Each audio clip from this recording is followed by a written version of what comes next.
Hello everyone, this is Neha Verma. I have qualified UGC NET JRF in the subject of Commerce with 99.33 percentile in June 2020. आज मैं इस channel के through आप लोगों के साथ अपनी सक्सेस स्ट्रैटेजी शेयर करूंगी। सबसे पहले मैं ये बता देती हूँ कि दिसंबर 19 में मेरा नेट क्वालिफाइड था, बट मुझे आगे PhD परस्यू करनी थी, इसलिए मैंने JRF देने का डिसाइड किया। तो जब मैंने JRF के लिए अपनी प्रिपरेशन शुरू करी तो मैंने अपनी स्ट्रैटेजीज़ को थोड़ा मॉडिफाई किया। मैंने एक पेपर पर अपनी स्ट्रेंथ एंड वीकनेसेस को लिखना शुरू किया।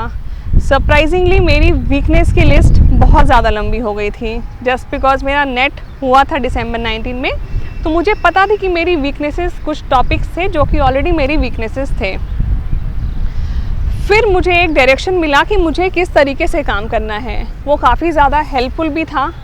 उसके बाद मैंने इस तरीके से अपनी प्रिपरेशन को मूव करना शुरू किया।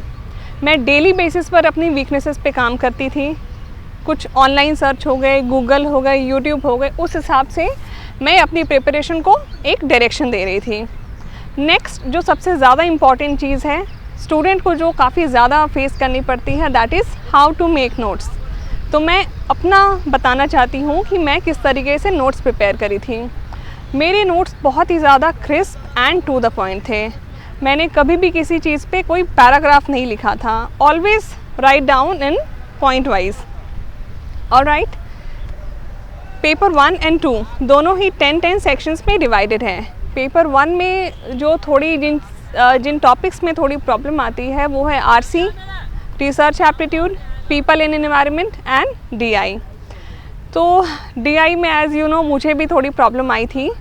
मैं DI डेली बेसिस पे सॉल्व करना शुरू करती थी। जब आप डेली बेसिस पे सॉल्व करते हो तो आपकी एक स्पीड काफ़ी ज़्यादा इम्प्रूव हो जाती है। एंड जस्ट बिकॉज ये एग्ज़ाम जो है हमारा वो पूरा टाइम बेस्ड है, तो मुझे कभी भी एग्ज़ाम में एक भी मिनट वेस्ट नहीं करना था। तो चाहे कितनी भी लेट हो, मैं हर रोज़ एक DI सॉल्व ज़रूर करती थी।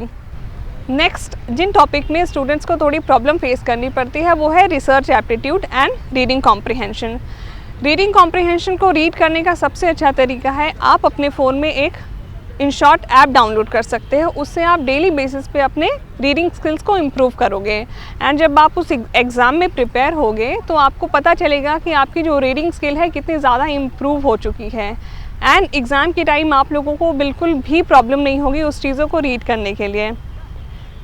सेकेंड थिंग जो सबसे ज़्यादा इम्पॉर्टेंट है वो है थ्योरेटिकल पोर्शन को प्रिपेयर करना। जब भी हम किसी एग्ज़ाम के लिए प्रिपेयर करते हैं तो थ्योरी को लेके हम बहुत ज़्यादा ही ओवर स्ट्रेस्ड हो जाते हैं। जब मैं इस चीज़ के लिए प्रिपेयर कर रही थी, मैंने हर टॉपिक को सब टॉपिक में डिवाइड करके डेली रीड करना शुरू किया। एंड डेली बेसिस पे जब आप किसी चीज़ को रीड करते हो वो आपके माइंड में सेट हो जाता है। तो मैं डेली बेसिस पे उन चीज़ों को रिवाइज़ करती थी। नेक्स्ट जो सबसे ज़्यादा इम्पॉर्टेंट चीज़ है आपके प्रिपरेशन में वो है MCQ, PYQs and mock test को सॉल्व करना। मैं जब इस चीज़ के लिए प्रिपेयर करी थी मैं डेली बेसिस पे MCQ एंड PYQs लगाती थी। स्टूडेंट जनरली ये गलती करते हैं कि उन्हें लगता है कि जब हमारा पूरा सिलेबस कंप्लीट हो जाएगा उसके बाद हम इन चीज़ों को शुरू करेंगे, बट ऐसा नहीं है। जब आप अपनी प्रिपरेशन करते हो उस समय आपको अपनी मॉक टेस्ट को कंटिन्यू रखना चाहिए। जब भी आप मॉक देते हो तो अपने साथ हमेशा एक पेन एंड पेपर लेके बैठो, क्योंकि मॉक में 4 ऑप्शंस होते हैं। इनकेस आपको 2 ऑप्शंस आते हैं तो 2 ऑप्शंस आपके लिए काफ़ी ज़्यादा नए हैं। मैं उन चीज़ों को अपने साथ नोट डाउन किया करती थी। एंड उसके बाद जब मेरा मॉक कंप्लीट हो जाता था मैं उन चीज़ों को जाके गूगल किया करती थी। एज़ यू नो मैं एक छोटे शहर से बिलोंग करती हूँ, वहाँ पे ऑफलाइन कोचिंग्स इतनी ज़्यादा इस चीज़ को लेके नहीं है, तो मैंने ऑनलाइन क्लासेस भी ली थी। एंड मीनवाइल मैं यूट्यूब भी काफ़ी ज़्यादा देखा करती थी। यूट्यूब पे भी बहुत सारे टीचर्स हैं जो कि आपको बहुत अच्छे तरीके से गाइड करते हैं। सो ये बिल्कुल भी इम्पॉसिबल नहीं है कि आप कहीं भी रह रहे हो तो आप अपनी प्रिपरेशन नहीं कर सकते। जब मैं इस चीज़ के लिए प्रिपेयर कर रही थी तो मुझे भी काफ़ी ज़्यादा स्ट्रेस एंड डीमोटिवेशन फेस करना पड़ा था। तो जब भी मुझे काफ़ी ज़्यादा डीमोटिवेटेड फील होता था मैं अपने मॉम डैड के साथ, अपनी फैमिली के साथ टाइम स्पेंड करती थी। एंड एक चीज़ मैं और स्टूडेंट को ये एडवाइस देना चाहती हूँ कि कभी भी किसी मोटिवेशनल स्पीच या मोटिवेशनल कोट के ऊपर आपको डिपेंड नहीं होना है। All your motivation lies in your head only. आप एनफ हो अपने आप को मोटिवेट करने के लिए। जनरली स्टूडेंट क्या करते हैं, वो यूट्यूब पे 2-3 घंटे 4 घंटे अपना वेस्ट करते जाते हैं, एक के बाद एक मोटिवेशनल वीडियो या फिर मोटिवेशनल स्पीचेस में। वो मोटिवेशन जो होता है वो आपका काफ़ी कम समय के लिए आपके माइंड में रहता है, बट उसके बाद जब आप नेक्स्ट डे वापस उठते हो तो आपको फिर मोटिवेशन की ज़रूरत होती है। ऐसा बिल्कुल भी नहीं करना है। जो टाइम आप अपने यूट्यूब पे या फिर स्टैंड अप कॉमेडी में दे रहे हो उसको आप 2 मिनट अपने आप के लिए कॉन्सेंट्रेट करने में लगाओ। अब मैं आप स्टूडेंट्स को अपने एक्सपीरियंस से कुछ क्विक टिप्स देना चाहती हूँ जो कि आपकी एग्ज़ाम में प्रिपेयर करने के लिए बहुत ज़्यादा हेल्पफुल रहेगी। Number 1, do solve MCQ and PYQs on daily basis.